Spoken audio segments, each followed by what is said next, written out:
Mr. Deputy President, I beg to move for second reading a bill shortly entitled Regulated Substances. I wish to remind the Senate, Mr. President, that some time ago, in fact, about 2 years ago, this government, upon assuming office, came to this House, and I think it may have been the very first piece of legislation within the first 100 days that we came to this House and Senate to pass and deal with. And that was the decriminalization of a specific quantity of cannabis, what we refer to as marijuana, and especially for particular uses, medical, recreational, and also to expunge criminal records of persons who would have been convicted for possession of small quantities of cannabis.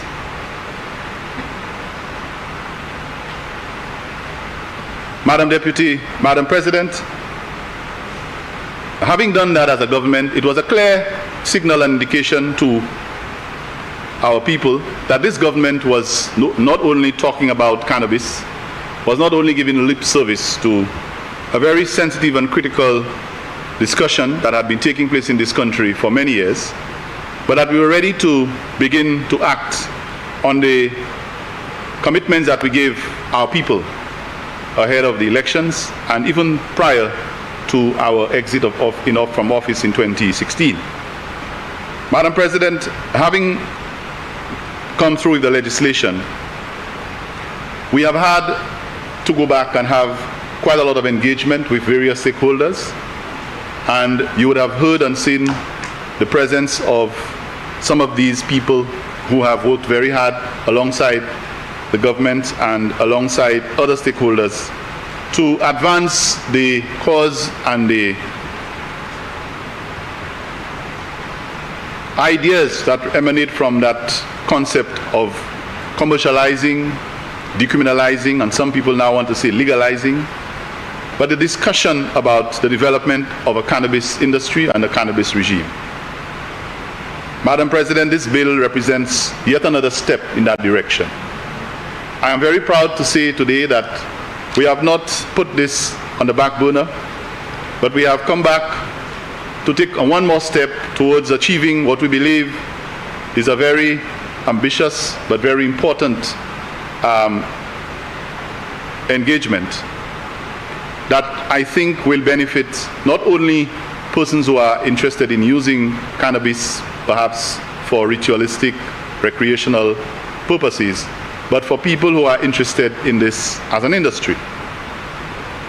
Madam President, this bill really seeks to establish a number of things, but let me highlight 5 of the main ones that it seeks to deal with. First of all, this bill seeks to establish what we call a regulated substance authority. That's one of them. It also seeks to establish a regulated substances tribunal. It also seeks to establish a regulated substances fund.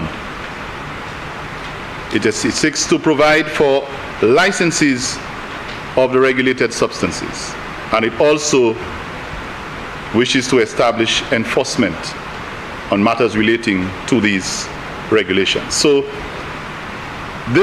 there are multiple functions or multiple objectives that this bill has. Let me try to just elaborate briefly on each of these so that we have a better understanding of what it seeks to do. Madam President, it is geared towards ensuring that, having removed the previously draconian measures, what we saw as really unfair in the way we treated and provisions that we made for people who were using cannabis, where people went to jail for a spliff, while others roamed the streets having done much worse things. We believe that it was also time for us to establish a legal framework for the cultivation, the use, and the sale of cannabis in St. Lucia. Now, Madam President, while it is a step in the diversification of the economy, and we will appreciate that any other way in which you can diversify the economy is welcome, but it is not just a simple, straightforward process where one day you go to bed and next day you get up and you have a big cannabis industry. It doesn't work that way. And we have to be mindful of what is happening in other jurisdictions who have gone that way. St. Vincent and the Grenadines, in the state of Colorado, and some places who have more resources and have more experience in dealing with that. So we have to be very careful in how we proceed. It is not a simple process, Madam President. We need to be cautious and meticulous in the way we approach this. And so there has to be a legislative framework to be established to ensure that we approach this in the most cautious, meticulous, and efficient manner. Madam President, in Part 1 of the bill, it establishes a regulatory authority and which is a statutory board which will be established to regulate, among other substances, cannabis. And it would also provide oversight for the management of these regulations. Part 2 of the bill refers to and has a requirement for licensing, the licensing process, which includes applications, which includes parameters for approval. In Part 3 of the bill, Madam President, there is established a tribunal to facilitate and to address grievances and to have avenues for review and regress in the event that there are issues that have to be addressed. Madam President, in Part 4 of the bill, we see that it has established regulatory substances fund, a regulatory substances fund. And that fund is designated and has clearly articulated what the use of the funds will be for. And that is specified in Clause 77 of the bill, which states that the purpose of the funds would be to facilitate the operations of the Regulated Substances Authority, at least for the first 3 years. Thereafter, you would have hoped that there would have been some level of strengthening and that the authority would become self-sufficient. Madam President, some of the funds will also be used for the following: scientific research and development, because we need to begin to understand the industry better. And as you might have known, Madam President, or heard, with this cannabis thing, there are certain standards, grades, and quality that people have to meet. So it's not just growing weed and just doing what you want. There are very scientific approaches to it. So part of this fund would be to finance the research, the development, and the education drive. I'll repeat that lest some of us in here say that we didn't hear it. The education drive that is going to be used to sensitize the public about the use and getting involved in this industry. It is very important that with cannabis, as we know, which if not used correctly can become problematic, that there be some level of public awareness and education, particularly among vulnerable groups such as students and high-risk groups. We have heard our CMO mention, Madam President, that they have detected certain substances that students have been ingesting in candies and in other, delicacies at school that seem to have contained banned substances or substances that can affect their behavior. And so any country or any jurisdiction that is going to engage in that industry must ensure that there is a proper education campaign to sensitize and raise awareness of its citizens about what should entail, what should be done, and what are the do's and don'ts. Madam President, the funding is also going to be used, and I think Senator Jean-Pierre might be interested in that one, to manage the social, emotional, and psychological support for persons dealing with regulated substances. Not only cannabis, but remember it's regulated substances. Because as we speak, there are other things that we need to consider, and one of them is probably down the road nuclear energy.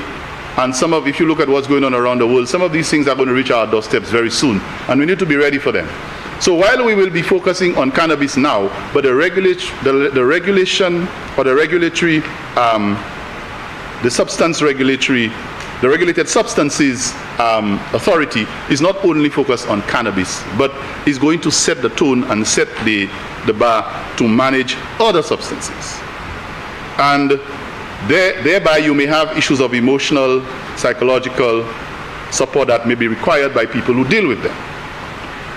Madam President, this fund will also take care of safe storage and disposal of these substances. As you would appreciate, if you're dealing with regulated substances, these things have to be handled carefully.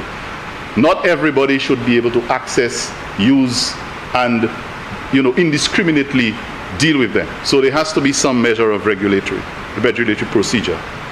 And Madam President, the revenue raised from the industry could also be used, in my expectation and that of all of us who are part of this process, to benefit those who are involved in the industry.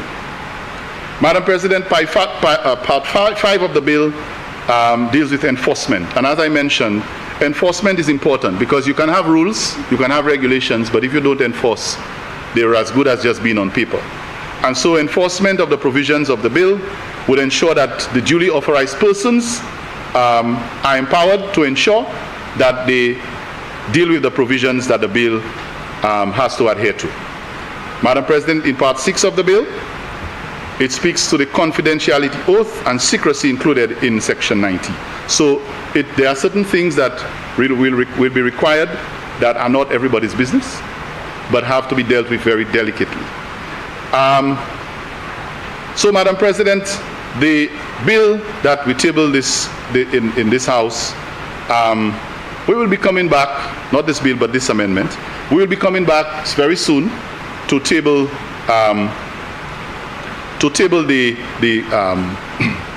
the cannabis bill itself. And we hope that by the time we do so, there would have been, not we hope, but we will ensure that by the time we do so, there would have been even more consultation. Because even before we came here, the consultation had started. And you would have heard a list of the stakeholders who have been part of this consultation.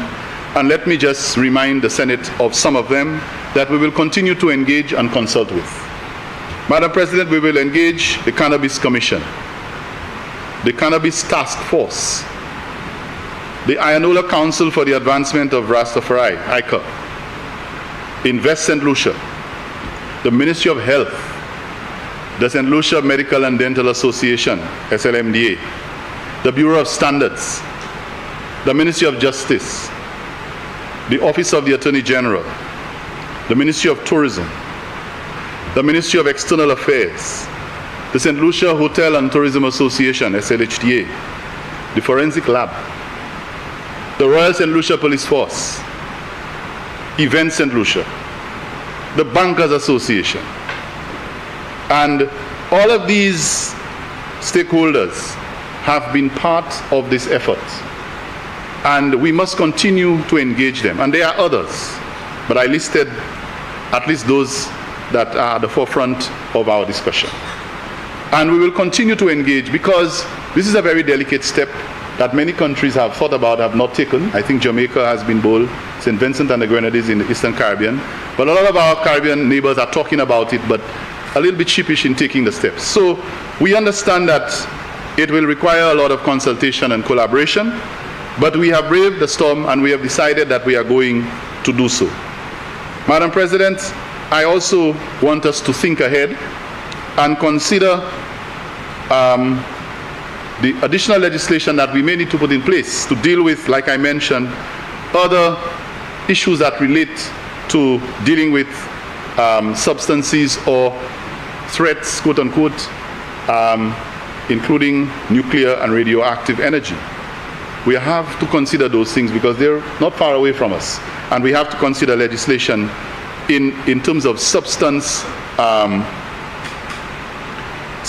regulated substances, that when the time comes, that we will be ready to deal with these. So the cannabis discussion is at the front burner, But let us keep in mind that this discussion may have to extend to other regulated substances that may not be an issue now, but with the way things are going, with people exploring alternative sources of energy, more efficient ways to be able to save and to be more efficient, we may have to be talking about nuclear and radioactivity down the road. So this sets the basis and the foundation for us to be able to regulate when we are ready to create a more vibrant and beneficial cannabis industry for this country. But let us not in any way give the impression to our people that St. Lucia is ready to have a thriving cannabis industry and everybody's going to make money right away. No.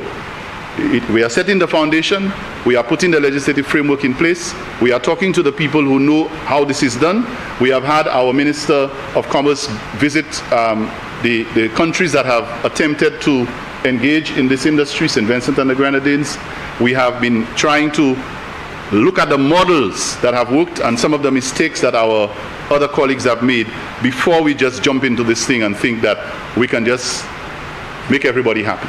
So this is another step, and as I said, we will be coming back to this house to methodically and strategically work with this cannabis industry and to see how we can explore for the benefit of our people in this country, particularly the Rastafarian community that has been talking about it for a very long time, to see how it can be best maximized and utilized for the benefit of our people. So I put this to the Senate for its approval and concurrence. I thank you, Madam President.